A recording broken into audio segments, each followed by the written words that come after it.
with danger and with daring rights. To the hilt we take you there. Get ready for, I guess you could say, a deep dive into the world of swords and spectacle and maybe even some, well, a little bit of showbiz trickery. Sounds intriguing. Because today we're going to try to uncover the story of the Victorinas. Oh, okay.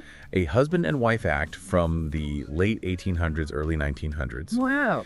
Who were famous for their, well, what seemed to be death-defying performances. Now, what's so captivating about the Victorinas is how over time their stories become almost, the stuff of legends. Right. And so we're trying to figure out fact from fiction and uncover who these people really were behind these outrageous posters. Yeah. These unbelievable feats. Right, and we're talking, dime museums and Yeah. Wild West shows and sword swallowing. Right. And maybe even a brush with, a young Harry Houdini. Wow.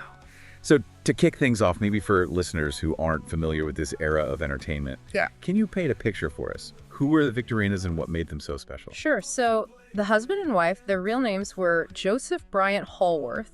And Catherine Bertha Fisher. And they performed as Karmi in Miss Victorina. Okay. And, they did all these incredible stunts, unbelievable claims. But what I find really fascinating is trying to figure out the real people Yeah. behind all of it. Behind the curtain. Yeah. Yeah.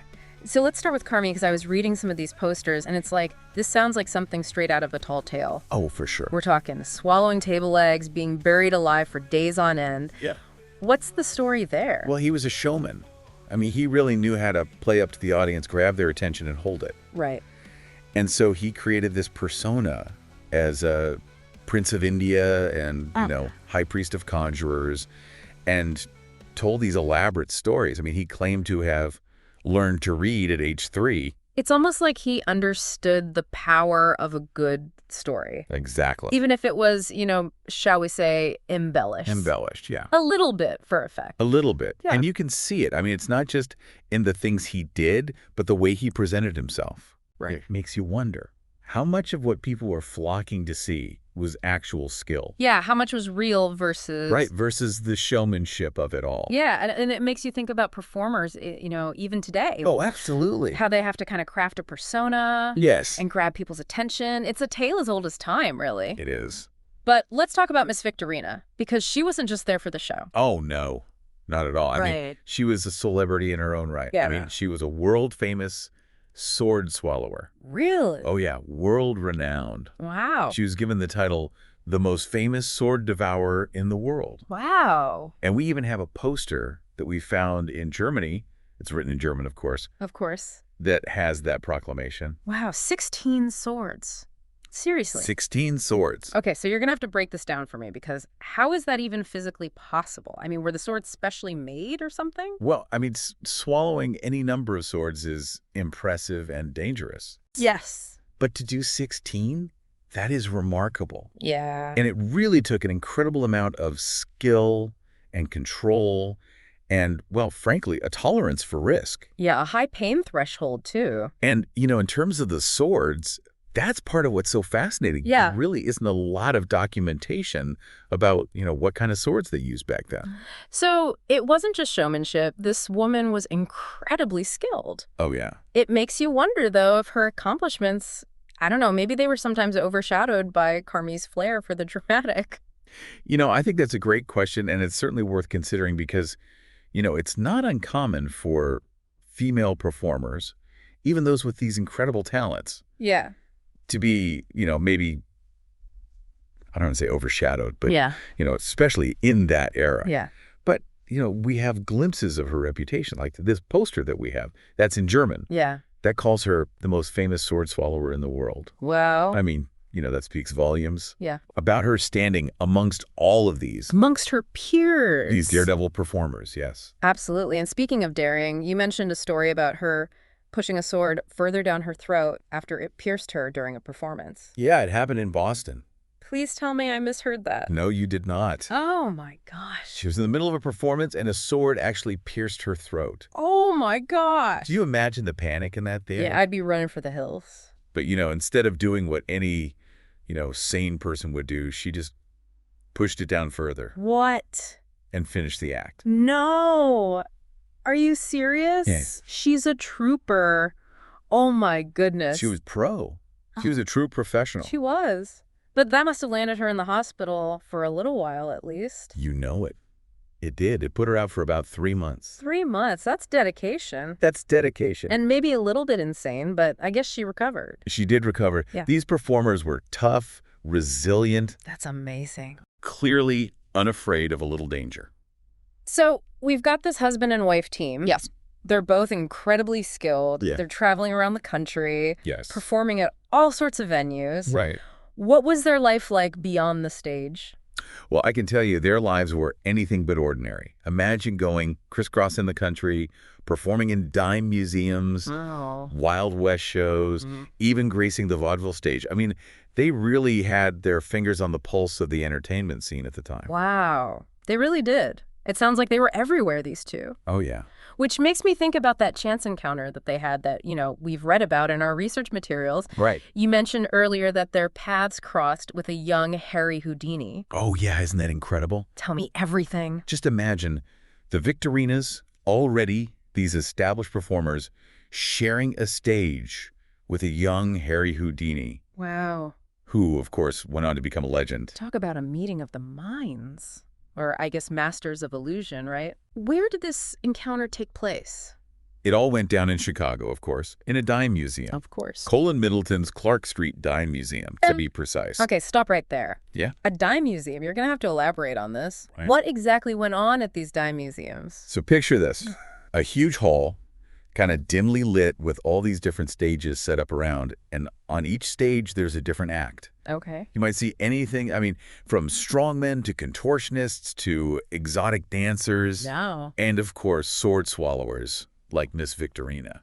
It's hard to even wrap my head around that, What an eclectic mix of performers all under one roof, all vying for the audience's attention. Oh, absolutely. Yeah. And that was really the beauty of it, right? Yeah. The dime museums were just this amazing melting pot of entertainment, a place where all these strange and extraordinary things were colliding Yeah. with just the everyday. It sounds chaotic and exhilarating all at the same time. But knowing Miss Victorina's track record, I can't help but wonder, was this encounter all like smoke and mirrors, or was there real danger involved when they performed? Well, the story actually, even for Miss Victorina, it takes a turn. Okay. During this performance at Colin Middleton's, she was swallowing a dagger, Okay. and it snapped in two and lodged in her throat. Oh no, that's everyone's worst nightmare, isn't it?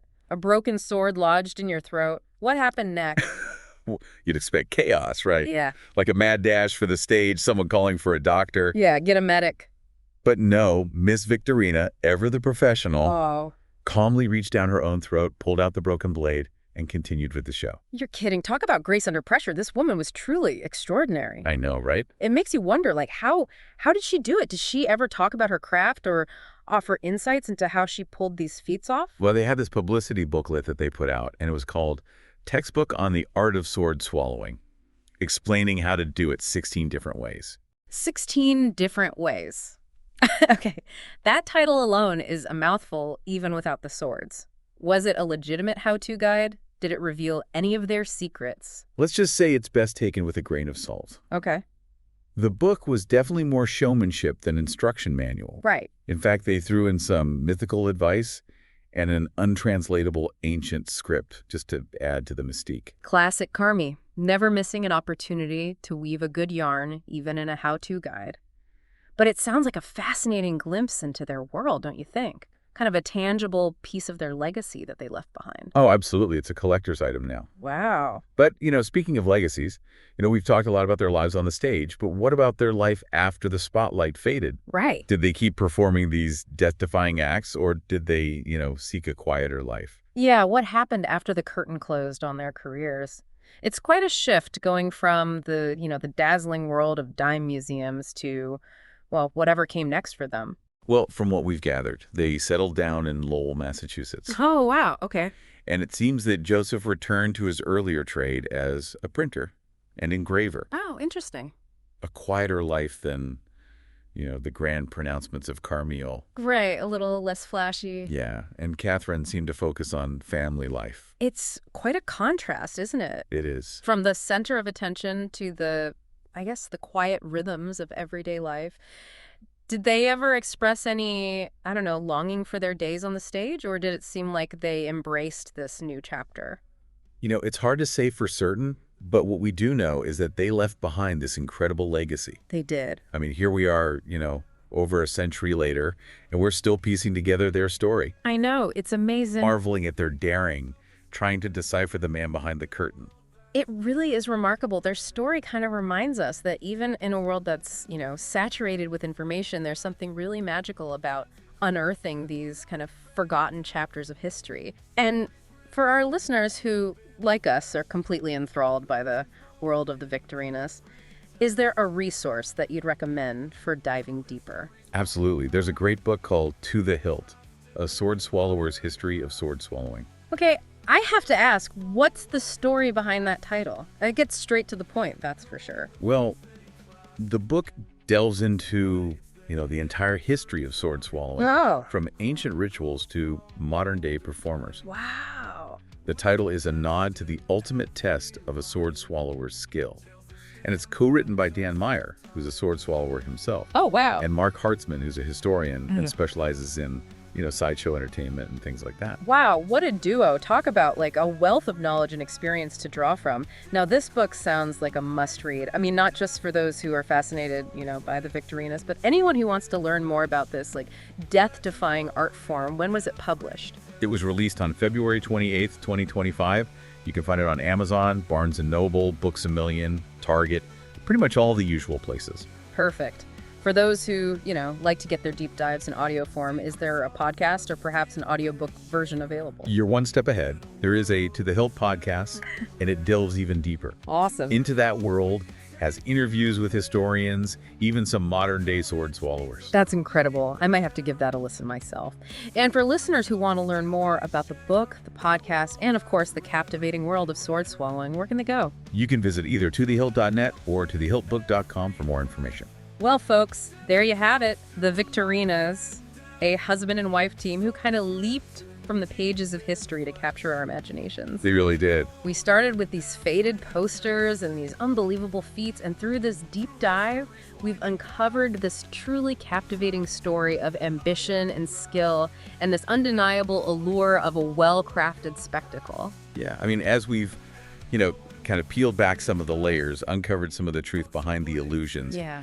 It's amazing what we find about the human spirit, our desire for mystery, our ability and willingness to push boundaries, and just the power of a good story. Yeah, the Victorinas may have been masters of illusion, but their impact on entertainment, particularly in that golden age of dime museums and Wild West shows, is undeniable. Absolutely. They left audiences awestruck, their names etched in the, I guess you could say, the halls of entertainment history. For sure. And their story serves as a reminder that sometimes the most extraordinary tales are hidden in plain sight, just waiting for us to piece them together, one fascinating detail at a time. Exactly.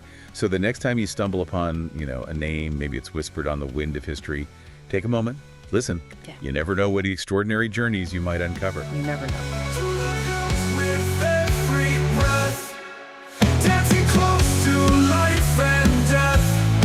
Stories written deep in flesh, legends born in every test.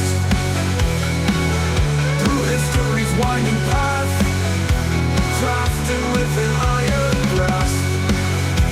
Voices from a world gone past, echo in the feet they clasp.